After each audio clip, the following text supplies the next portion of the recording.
choose life. Choose Facebook, Twitter, Instagram, and hope that someone, somewhere cares.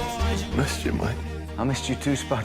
So we'll start with talking about the music of Trainspotting and Trainspotting 2, actually. I'm going to steal from another interview, again, really professional, but I saw elsewhere that it described Underworld as providing the heartbeat for the first film, whereas Young Fathers provide the heartbeat for the second. Just hoping you could elaborate on that a little bit. First with Underworld and Trainspotting, how that fits together, and then moving on to Young Fathers in the new one. So when we were doing the first movie, I'm always, I mean, it was only the second film I'd ever done, but I always have to have a kind of musical, and I call it like the heartbeat. I have to have the heartbeat of a film. It doesn't mean the whole film is going to be full of that kind of music, but that's the kind of master sound in a way. That's the kind of thing that kind of dictates many other choices in a weird way. And on the first film, Underworld had just brought out this album called Dub No Bass With My Head Man, which was a big turning point for electronic music in Britain. And it was a hugely important and successful album. And I remember saying to the writer and the producer, this is the heartbeat of the film. And I think they were like, what? Because it's pretty intense, not monotonous, but it has an incredible kind of repetitiveness in it, as electronic music does, and it's part of one of its appeals, and that's one of the things it triggers in us, I think. Repetition and variation within that repetition.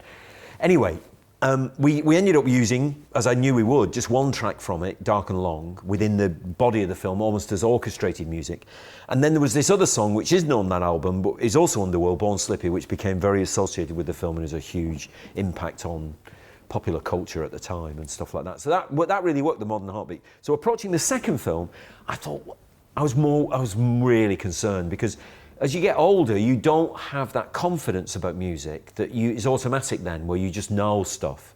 You just know what's around, and I don't know how you get it, because there's clearly a tipping point where you no longer have that. And where that tipping point is, I don't know. You look back and you think, when did that happen? Well, I don't know. Anyway, so I was very concerned that I wouldn't find, I knew there would be lots of songs that we could use and stuff like that, but I wouldn't find a heartbeat like I'd found in the first film. And then I came across Young Fathers music, and they'd already won the Mercury Prize in Britain, so they were already a kind of established band in a way.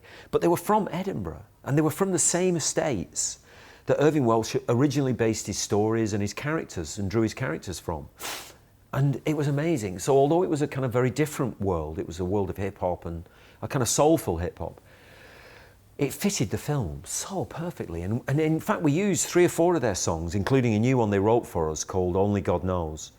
Beautiful song on the end credits. But you could have used half a dozen more of them easily. They sort of just fitted, and yet they have absolutely nothing to do with Begbie, but they seem to fit him in a weird kind of way. So that was a huge kind of, it was a relief and a wonderful discovery that you could kind of find, the music was still being produced that had that same, captivated you in the same way that when you were 20 years ago, you were setting up your the first film. It's interesting that you make that observation about, I guess, not having the same amount of attention on what's happening now, because when I think about the characters in Trainspotting versus where they've ended up in Trainspotting 2, music's such a big badge of identity for a young man and a young junkie, right? And a lot of the music that's on the soundtrack for the first film is music that has a personal connection to those guys. Yes. And you reference it very clearly in the opening few minutes of the sequel. But I suppose when we come back to them at the age they are now, like they're in that same position, right? They aren't going to be guys who obsess over music constantly. So how does the music in your film then, relate to that? Relate to that, I know. Well, of course, you hear some of the old sounds. We were aware that in doing that, there was a danger of getting too nostalgic, and also of just being lazy, really repeating a success, which is always a danger with a sequel, which is that there's a tendency, people want you to repeat the success or repeat the ingredients to guarantee success. It doesn't. I think it just guarantees you people despising you for having been lazy and repeated things. So we said if we use the music, it has to be reimagined and rethought, and we got a great remix from Prodigy of the Iggy's Lust for Life, so that kind of refreshes that. And Underworld did this reimagining of Born Slippy, so you recognise it, but it's completely different. So it's the same, but different. which is the ideal equation. If you can get it working, you're familiar and yet you're unfamiliar at the same time. What you do about the guys, yeah, they're different, obviously. They obsess in the first book, and in the first film you hear them in the background talking about pop culture. It's just part of their natural language, is just to talk about pop culture. And indeed, I think that's one of the things that was celebratory about the film, is it didn't apologise from saying, these are pop culture people. This is their character. It's not Jane Austen. It's not about Shakespeare. It's actually about Iggy Pop, or Elastica, or whoever, or the Clash, or whoever. That's their cultural riches, and there's nothing to be ashamed of in that, because it's all good. Where that is now, when they're in a more barren landscape culturally for themselves, and I think we'd left them like that a bit, to be honest, because that was part of the point. Is that they're in a kind of crisis, really, in a way, and they're in no man's land, or they feel in no man's land. It's partly it's entirely almost of their own choice, because they haven't grown up sensibly. They haven't spent that 20 years in between manning up, if you like. They've kind of like tried to remain boys in a way, stuck in the past, either trying to relive the bravado of the past, which was so effortless before and now is much more of a strain to try and generate it, or dreaming of vengeance on wrongs that were committed or they see were committed towards them in the past.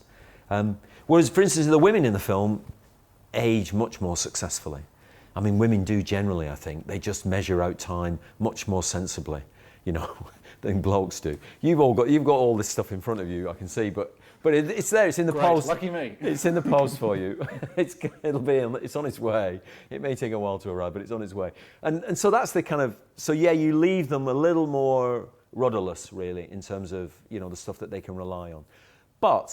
And they end up at a club listening to Radio Gaga, which is a kind of dislocating experience for them, because you think, what do all these young people do singing a song that's 40 years old, But clubs are like that now. They've been turned into mass karaoke events. Was that inspired by the Ultimate Power nights at all? Yeah, it's all that kind of stuff that's happened, and that kind of nostalgia, which is part of pop culture as well at the moment. We've got to wrap up shortly, but one thing I wanted to touch on was there's a really interesting layering of history over place that happens in this film, and it's particularly seen through Renton and Spud. Their environment has layers of history on it for them. And there's something to me that was much more interesting about that in terms of how these guys have aged than a bunch of blokes sitting around going, "Oh, we're old, me back hurts." Is that a really important thing for you? Because just something really resonated strongly with me about how the city and their memories came across on screen. Yes, it's one of the things.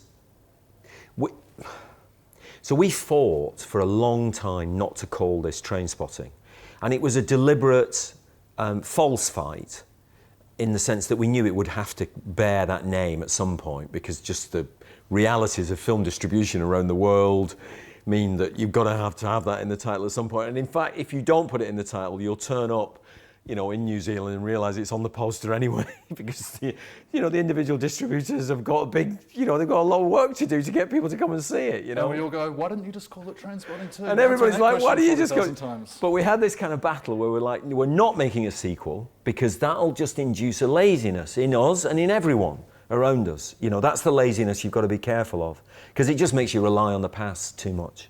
So we stuck to this idea that we were going to call it something terrible like The Least Unfamiliar, or we had these titles that are just like really not, we knew we'd never actually make it, but anyway we stuck to them. And we knew it would eventually end up with Trainspotting in its title, but it was very important because we wanted it to establish itself in its own integrity, that it had its own reason to be, and that wouldn't be just about the past the whole time. It would have to be about them now and what they do with their lives now and their struggles now. And inevitably, because the story is him returning after 20 years, a lot of its concern is to do with the past and the grievance of the past especially, which is the trigger of the plot to do with Begbie and Sick Boy and things like that. But they have to, the chemistry of their relationship has to be present day as well, and it is really, and you can there's such a bond between them of love and hate that they kind of like friendships have in a way that you can't escape. that you can't escape your friends in a way because you're sealed together by school and childhood and all those kind of things. In communities like, we're talking about outside, just on the fringes of Edinburgh, Leith, which is where the film's basically set. They have to kind of have you have to feel that they are in present day. And they may talk about the past and their references of that, but these are real relationships that are based in now, yeah, for sure.